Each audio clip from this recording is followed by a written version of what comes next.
ಆದರೆ ಹೆಚ್ಚಿನ ರೋಗ ಬಾಧೆ ಜಾಸ್ತಿ ಉಂಟು ಎಲ್ಲರದಲ್ಲಿ. ಎಲ್ಲ ತೋಟದಲ್ಲಿ ಎಲೆ ಚುಕ್ಕಿ ರೋಗ ಉಂಟು. ಇಲ್ಲಿ ನಮ್ಮದು ಎಲೆ ಚುಕ್ಕಿ ರೋಗ ಅಷ್ಟಿಲ್ಲ. ಕೆಲವ್ರದ್ದು 18 ಕಿಲೋ 19 ಕಿಲೋ ಬಂದರೆ ನಮ್ಮದು 24-25 kg ಬರ್ತಿತ್ತು. ಅಲ್ಲ, ಎಲ್ಲರೂ ಈಗ 2 ಸಲ ಹರಳು ಉದುರುವುದಕ್ಕೆ ಸ್ಪ್ರೇ ಮಾಡಿದರು. ನಾನು ಇಷ್ಟರ ತನಕ ಮಾಡಲಿಲ್ಲ. ಕಾರಣ ಇದೆ, ಡಾಕ್ಟರ್ ಸಾಯಿಲ್ ನಾನು ಯಾವುದೇ ವಿಧಾನ ಹಾಕೋದಿಲ್ಲ ಬೇರೆ.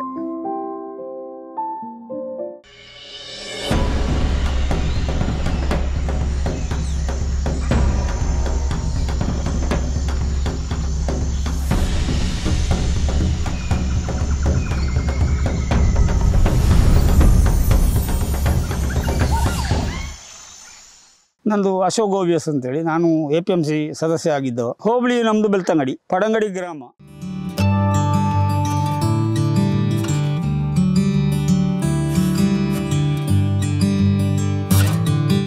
ಈ ವರ್ಷವು ನಮಗೆ ನವೆಂಬರ್ ಲಾಸ್ಟ್ವರೆಗೂ ಮಳೆ ಇತ್ತು. ಆ ಹಿಂಗಾರ ನಿಲ್ಲುವುದಿಲ್ಲ ಮಳೆ ಬಂದರೆ. ಆದರೆ ಡಿಸೆಂಬರ್ ನಂತರದ ಹಿಂಗಾರ ಉಂಟು. ಆದರೆ ಹೆಚ್ಚಿನ ರೋಗ ಬಾಧೆ ಜಾಸ್ತಿ ಉಂಟು ಎಲ್ಲರದಲ್ಲಿ. ಕಾರಣ ಕೆಮಿಕಲ್ ಇಲ್ಲ ಸ್ವಲ್ಪ ಕಡಿಮೆ ಆದರೆ ನಮ್ಮ ಆರೋಗ್ಯಕ್ಕೆ ಹೇಗೆ ಹಾಗೆ ಅಲ್ವಾ ಅದು ಸಹ. ಹಿಂಗಾರ ಎಲ್ಲ ಒಳ್ಳೆದು ಬಂದಿತ್ತು. ಈ ರೋಗ ಬಾಧೆಯಿಂದ ಈ ಸಲ ಫಸಲು ಕಡಿಮೆ ಅಲ್ವಾ, ಅದಕ್ಕಾಗಿ ಹೆದರ್ತಾರೆ ಸ್ವಲ್ಪ. ಅದನ್ನು ಒಂದು 2-3 ವರ್ಷ ಮಾಡಿ ಆಮೇಲೆ ಸರಿ ಆಗ್ತದೆ ಅಂತ ಹೇಳಿದರೆ. ನಮ್ಮದರಲ್ಲಿ ಎಲೆ ಚುಕ್ಕಿ ರೋಗ ಇಲ್ಲ. ಎಲ್ಲ ತೋಟದಲ್ಲಿ ಎಲೆ ಚುಕ್ಕಿ ರೋಗ ಉಂಟು. ಇಲ್ಲಿ ನಮ್ಮದರಲ್ಲಿ ಎಲೆ ಚುಕ್ಕಿ ರೋಗ ಅಷ್ಟಿಲ್ಲ. ಒಂದೊಂದು ಮರ ಅಪರೂಪಕ್ಕೆಂದುಂಟು. ನಾವು ಎಲೆ ಚುಕ್ಕಿ ರೋಗಕ್ಕೆ ಎಷ್ಟು ತನಕ ಸ್ಪ್ರೇ ಮಾಡಲಿಲ್ಲ. ಹವಾಮಾನ ವೈಪರೀತ್ಯದಿಂದ ನಮಗೇನು ಅಷ್ಟು ಇದು ರೋಗ ಬಾಧೆ ಕಾಣಿಸಲಿಲ್ಲ. ಆದರೆ ಇಲ್ಲಿ ಸುತ್ತಮುತ್ತಲಿನ ಎಲ್ಲ ತೋಟದವರು ಸ್ಪ್ರೇ ಮಾಡಿದ್ದಾರೆ. ನಾವು ಸ್ಪ್ರೇ ಇಷ್ಟ ತನಕ ಮಾಡಲಿಲ್ಲ, ನಮಗೇನು ಅಷ್ಟು ಬಾಧೆ ಬರಲಿಲ್ಲ. ಅಲ್ಲ, ಎಲ್ಲರೂ ಈಗ 2 ಸಲ ಹರಳು ಉದುರುವುದಕ್ಕೆ ಸ್ಪ್ರೇ ಮಾಡಿದರು. ನಾನು ಇಷ್ಟ ತನಕ ಮಾಡಲಿಲ್ಲ.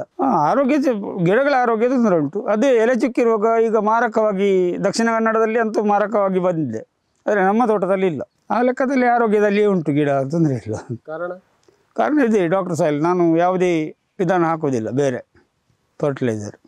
ನಮ್ಮದು ಲೋಕಲ್ ಅಡಿಕೆ ಆದ ಕಾರಣ ತೂಕ ಎಲ್ಲ ಸೈಜ್ ದೊಡ್ಡದೆ ಅಡಿಕೆ.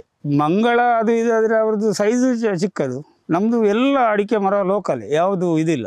ನಮಗೆ ಒಂದು ಗೋಣಿ ಸುಲಿಯದ ಅಡಿಕೆ ಮೊದಲು ಕೆಲವ್ರದ್ದು 18 ಕಿಲೋ 19 ಕಿಲೋ ಬಂದರೆ ನಮ್ಮದು 24-25 kg ಬರ್ತಿತ್ತು. ಸಾವಯವನ್ನೇ ಕೃಷಿ ಮಾಡಿ ಡಾಕ್ಟರ್ ಸಾಯಿಲ್ ಒಳ್ಳೆಯ ರೀತಿಯಲ್ಲಿ ನನಗೆ ಒಳ್ಳೆಯ ರೀತಿಯಲ್ಲಿ ಕಾಣ್ತದೆ.